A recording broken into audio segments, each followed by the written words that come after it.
Muito bem, galerinha. O Santos fechou a venda do Soteudinho para o Fluminense por 40 milhões de reais.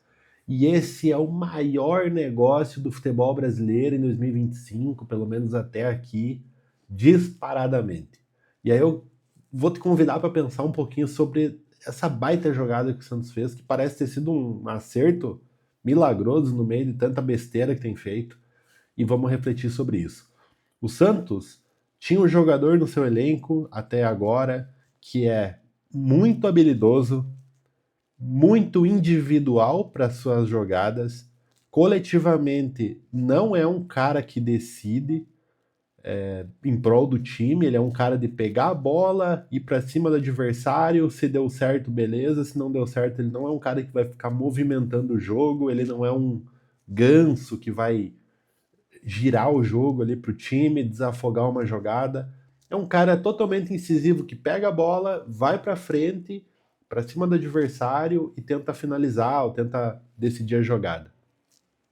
Esse Soteldo, quem viu ele no Grêmio, se admira inclusive dele estar indo pro Fluminense, onde tem o Renato lá, porque nós tivemos um episódio que marcou o Soteldo num jogo que o Renato tira ele do campo, numa substituição em torno dos 70 minutos, e aí o Soteldo sai extremamente furioso, joga as coisas no banco e fala. Dá para entender na transmissão ele falando assim: eu vou embora, eu não vou ficar aqui. Ele fala isso e dá para perceber claramente que ele estava falando isso, estava extremamente furioso. E é muito louco pensar que agora ele sai do Santos com o Neymar e, enfim, a possibilidade de mídia e tal, e vai para o Fluminense, onde está o próprio Renato. Tá o próprio Renato. Inclusive é bom lembrar que o Soteldo estava na campanha do Santos, que foi rebaixado. Quando o Santos foi rebaixado, ele vai para o Grêmio. Não foi o que se esperava, porque a espera, o potencial teórico do Soteldo é sempre muito grande, a gente sempre espera muita coisa dele, e que geralmente não é o que acontece.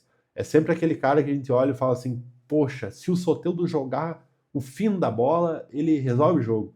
Mas geralmente não acontece.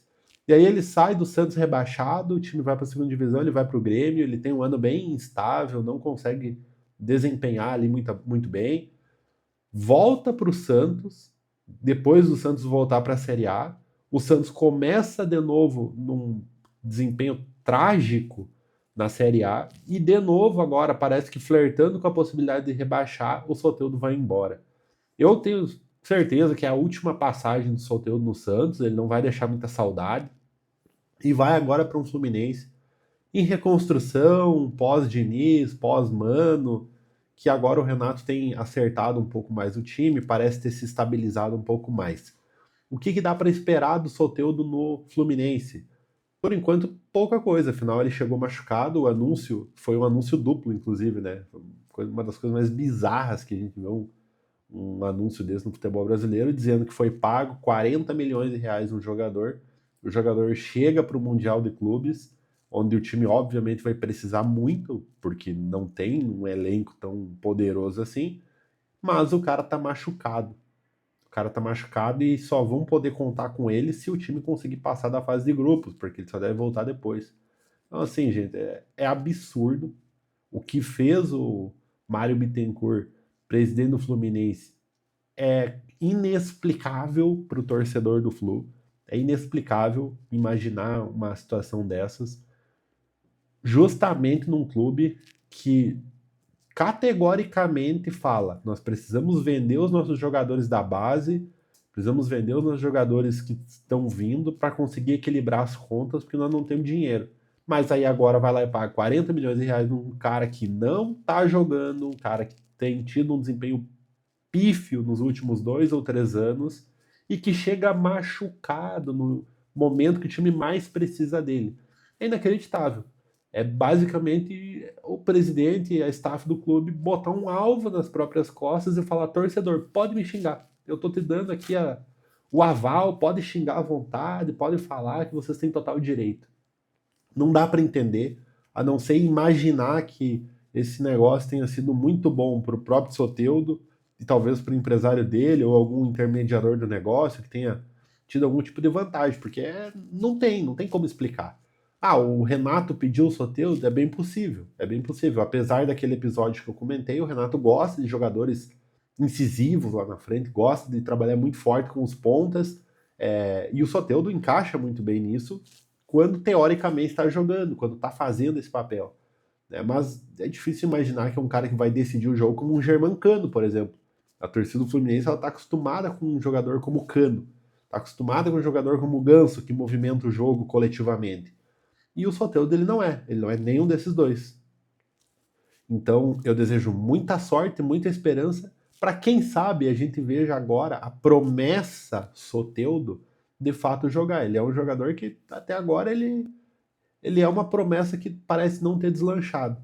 Tem um potencial absurdo, mas que não entrega. Simplesmente não entrega aquilo que se espera dele, que era um cara assim para ser a cara do time. Era um cara para ser joga a bola pro Soteldo, vamos montar o time em torno dele. E ele já provou que isso não é possível. A gente já viu tentativas de se fazer isso e o Soteldo ele não consegue entregar aquilo que se espera dele. Então, muito boa sorte para a torcida do Fluminense, que pelo menos uma vez vocês vejam o Soteldo teórico agora na prática, né, desempenhando aquilo que se espera e que ajude de alguma forma o Flusão, se o Flu conseguir passar na fase de grupos, que consiga utilizar o Soteldo da melhor forma, porque de fato vai precisar. O Mundial, como eu venho falando, pro Fluminense ele vai ser muito difícil, muito difícil. Então qualquer ajuda a essa altura do campeonato é muito bem-vinda.